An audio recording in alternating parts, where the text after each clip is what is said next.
Hey, what's up, y'all? Y'all know my slogan. I don't know it all, but I know what I've been through. Now, before we get into this video, please make sure you head on down to Instagram and follow us on our official Instagram page at Hookah Anonymous _. We're able to be a little more explicit, a little more uncensored, and share content freely without running the risk of having our channel terminated. So, once again, make sure you head on down to Instagram and follow us on our official Instagram page at Hookah Anonymous _. We're almost at 100,000 subscribers, so if you like this video, make sure you subscribe and hit that bell so you're notified every time we drop new content. Now let's get into what you guys came here to see. Now, it looks like Mr. Over Viral himself, Fonzo6700, and JHE Rooga has been going back and forth with each other on social media ever since Fonzo would allege that JHE Rooga been hating on him and blackballing him ever since he gained more success over his Over Viral song. Now, if y'all remember, Fonzo would gain a massive buzz with his song Over Viral about a year ago, when he would go viral for going to his ops neighborhood and shooting a music video there with all his guys, a whole bunch of weapons, the whole 9 yards. Now, at the time of this recording, the video sits at over 3 million views and counting. Fonzo would barely get to enjoy the success of the record and push it the way it should have been pushed due to him catching a weapon possession charge shortly after releasing the video, causing him to go to jail and fight the case for over a year. During this time away, him and Rooga would bump heads with each other after Rooga would get on IG Live and accuse Fonzo of stealing $1,200 from him on a trip. If you were like me, you were kind of confused because we all assumed that Fonzo and Rooga was cool, as they would even have a song together called Post a Threat. But in a nutshell, Rooga would explain that they were all on the trip together, and somehow word got around that Fonzo was the one that stole $1,200 to $1,300 from Rooga. But in the live, Fonzo's affiliate KJ the Guard would explain with Rooga that the guys Rooga was on the trip with all needed money and doing bad, so it could have been anybody. However, after Rooga would call Fonzo a thief and call himself exposing him, Fonzo would reply to him via IG saying, quote, "Anybody want to be into it, we with that. MW 2 times, nothing else. Ain't nothing connect with us or associated with us. At JHE Rooga, stop speaking on my name, gang." And then after, KG would go on to do an interview explaining the situation and even go live with Rooga, in which you could go and search on YouTube and find all the details that you're looking for there. However, I just wanted to explain a brief background to everything so y'all can understand what's going on and why two guys that were once cool with each other, making music together, and repping the same set are now at odds. Now, it's been just over a year, and Fonzo6700 has returned from jail, where they're saying he beat those weapon charges. So now he's picking right up where he left off with Rooga and didn't shy away from anything when he was asked about Rooga during his interview with 16 Shot 'em Visuals. He explained on a different platform prior that after he became a bigger artist than Rooga and went viral, JHE Rooga would blackball him for whatever reason. So when he did the interview with 16, this is what he had to say. Check this out. Niggas be crazy like that. Hey, drop the. They talking about GDs in the. Balls on this. They talking about GDs in the dope. Be doing all this around here. Now, if you want to see the full clip, I left a link to the interview in the comments below. Y'all can check it out there. But in a nutshell, Fonzo have said that Rooga is blackballing him on more than one occasion. Fonzo will also take to his Instagram to repost a clip from the interview and caption it saying, quote, "Telling MFs I'm bad for business is insane. Laughing emoji and hand over face emoji." Now, he didn't specify who Rooga might have told that Fonzo is bad for business about. However, he's alleging that that's the words that were said. And we know that if someone is considering working with the next person and you tell them things like such and such is bad for business, even if you don't realize it or you don't intend on blackballing or destroying that man's name, it is a form of blackballing, because you basically assassinating that man's character before a person can even present the opportunity to him. Now, we don't know if Rooga did that for sure, but this is what Fonzo is alleging.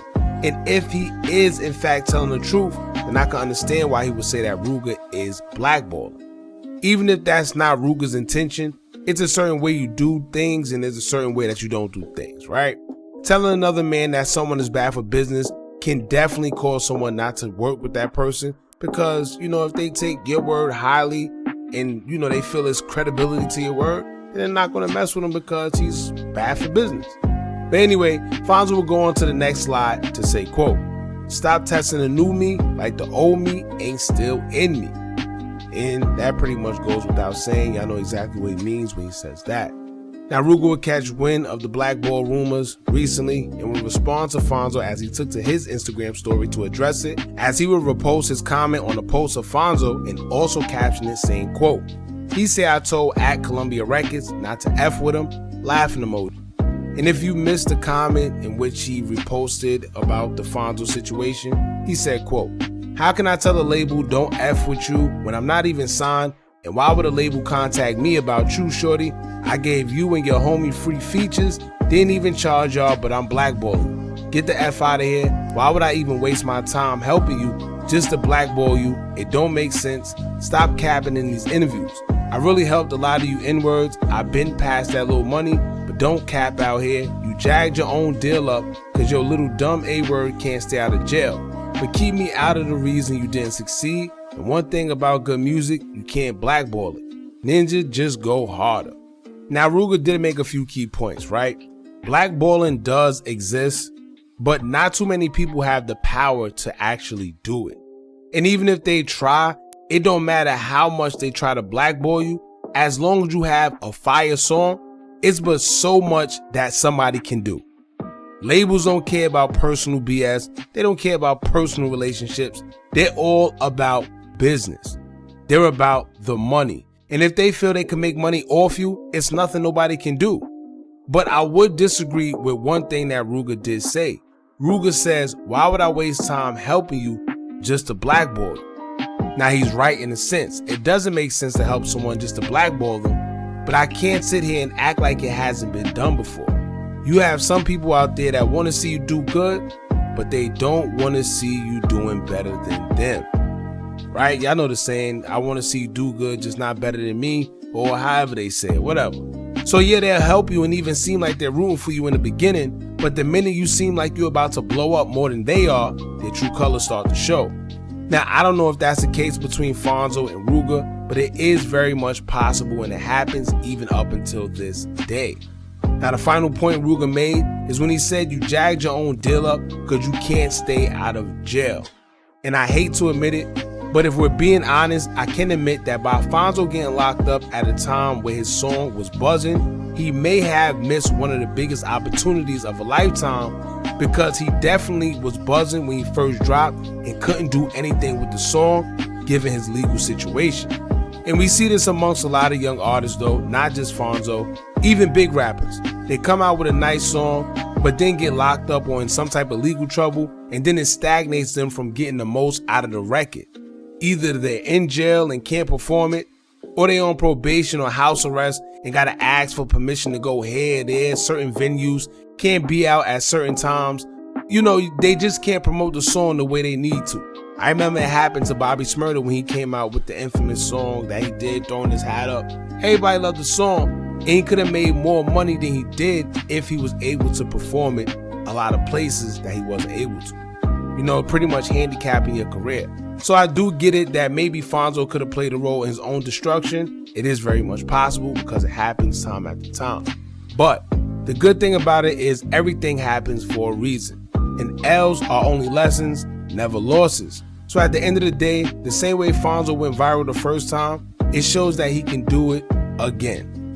And he has time. He's a young artist. So if I was him, I'd just focus on making another viral record, focus on my career, learning from his last mistakes, and then doing it the right way this time, right? Proving everybody wrong.